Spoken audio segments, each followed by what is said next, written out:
Bonjour Julien. Bonjour. Nous sommes donc sur votre stand. Vous êtes le roi, on va dire, du pot de toilette sèche. Expliquez-moi un petit peu, ça. J'avoue que ça m'intrigue un petit peu. Comment ça fonctionne votre système de toilette sèche? Donc les toilettes sèches fonctionnent simplement, en fait, sans eau ni électricité. Donc on est complètement autonome au niveau de la mise en place. Donc ça veut dire qu'on a besoin absolument aucune adduction d'eau ou de système de canalisation, d'arrivée ou d'évacuation. Donc là vraiment c'est la toilette qu'on peut mettre dans une yourte par exemple en plein Cévennes sans problème. Perdu, n'importe où on peut l'installer. Ça on n'est pas tributaire de raccordement. Donc le principe c'est qu'en fait au lieu d'évacuer les déchets, les déjections loin, on va les localiser dans un récipient avec un ajout de litière. Donc litière sèche, ça va être... Avec un ajout de litière sèche. Litière sèche, d'accord. Voilà. Donc des copeaux de bois, c'est ce qu'on trouve le plus fréquemment en plus grosse quantité, on va dire. Mais sur le principe, ça peut être n'importe quelle matière végétale sèche. Donc, ça pourrait être de la paille hachée, par exemple, du foin, voilà, des feuilles broyées. Voilà. Le principe, c'est d'ajouter du carbone en fait au mélange pour équilibrer pour le compostage. Donc si je comprends bien, on a les toilettes qui sont normales, avec un abattement, etc. Voilà. On fait ses besoins petits et gros en fonction de ce qu'on a envie de faire. Et puis après on va rajouter donc des copeaux de bois. Des copeaux de bois. Qu'est-ce qu'on fait une fois qu'on a récupéré la matière organique et les copeaux de bois? Qu'est-ce qu'on en fait? Donc en fait, le principe à l'usage, c'est qu'on met des copeaux de bois au fond. Après chaque utilisation, on met une poignée par-dessus pour couvrir visuellement et empêcher les odeurs. Et ensuite, donc une fois que le seau est plein, on va le sortir et le vider sur un tas de compost. Et on va traiter le tout par compostage. Alors est-ce que ça veut dire qu'il faut quand même avoir une maison? Parce que j'imagine qu'un appartement, c'est pas évident. Oui, tout à fait. Il faut disposer d'un petit terrain pour pouvoir composter le... Ouais. Et si on n'a pas besoin du compost, ça veut dire si on n'est pas agriculteur ou si on n'est pas avec un jardin? De toute façon, vu les quantités qu'on va récupérer au bout du processus de compostage qui va durer 2 ans, on ne récupère pas des quantités astronomiques. Donc de toute façon, même sur un petit jardin, on va pouvoir les utiliser. Alors je pose ma question bête, est-ce que c'est éventuellement des déchets qu'on peut jeter à la déchetterie?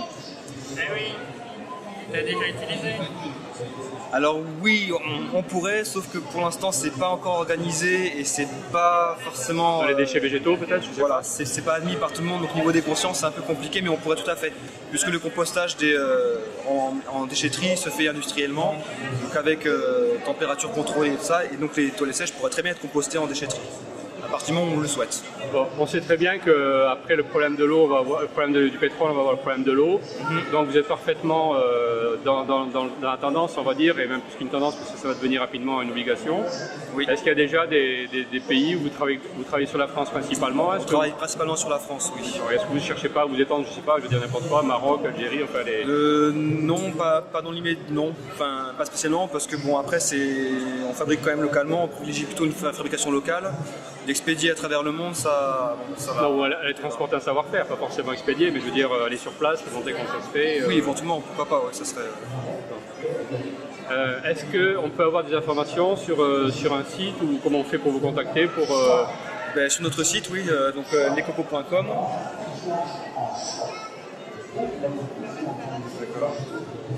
Et quel est le profil type des personnes qui vous interrogent ou qui achètent des toilettes sèches? Est-ce que c'est le bobo de base végétarien ou est-ce qu'au contraire ça a tendance un petit peu à se... Non, pas du tout. On a vraiment une clientèle assez large qui va aller autant des gens qui sont convaincus par le geste écologiquement ou par des gens qui n'y pensaient pas forcément mais ont envie d'installer une toilette par exemple d'appoint dans une extension de la maison, quoi que ce soit, et au lieu de passer la plomberie, finalement ils se rendent compte que c'est...